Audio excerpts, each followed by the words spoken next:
Boss Malayalam season 7 Malayali പ്രേക്ഷകർക്ക് ഒന്നടങ്കം സുപരിചിതമായി മാറിയ താരങ്ങളാണ് അനുമോളും പ്രവീണും.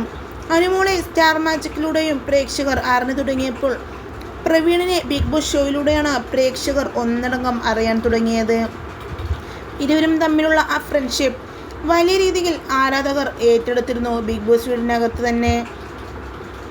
എന്നാൽ ബിഗ് ബോസിന് ശേഷവും ഇരുവരും തമ്മിൽ ഭയങ്കര മാച്ചാണല്ലോ, നിങ്ങൾക്ക് വിവാഹം കഴിച്ചുകൂടെ, നിങ്ങൾ തമ്മിൽ പ്രണയത്തിലായിക്കൂടെ എന്നെല്ലാം ചോദിച്ച് ഇരുവർക്കും നേരെ നിരവധി കമൻറ്റുകളും ഒപ്പം തന്നെ ഇതിനെ ചൊല്ലി നിരവധി വീഡിയോസും സമൂഹ മാധ്യമങ്ങളിൽ പ്രചരിച്ചപ്പോൾ ഇരുവരും ഇപ്പോൾ ഒന്നിച്ചത യൂട്യൂബ് വീഡിയോയുമായി രംഗത്തെത്തിയിരിക്കുന്നു.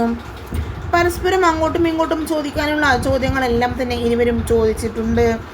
ലവ് കോംബോയെ പറ്റി അനുമോൾ പ്രവീണിനോട് ചോദിച്ചപ്പോൾ താൻ അങ്ങനെ ഒരു കാര്യം തന്നെ അനുമോൾ പറഞ്ഞു എന്ന് പറഞ്ഞിട്ടില്ല എന്ന് പ്രവീൺ വ്യക്തമാക്കി. ഇതിൽ നിന്ന് തന്നെ വ്യക്തം അനുമോൾ ബിഗ് ബോസിൽ പറഞ്ഞതെല്ലാം തന്നെ സത്യങ്ങൾ ആയിരുന്നുവെന്നും അനുമോളെ മോശപ്പെടുത്താനാണ് മറ്റുള്ള മത്സരാർത്ഥികൾ ശ്രമിച്ചിരുന്നത് എന്നും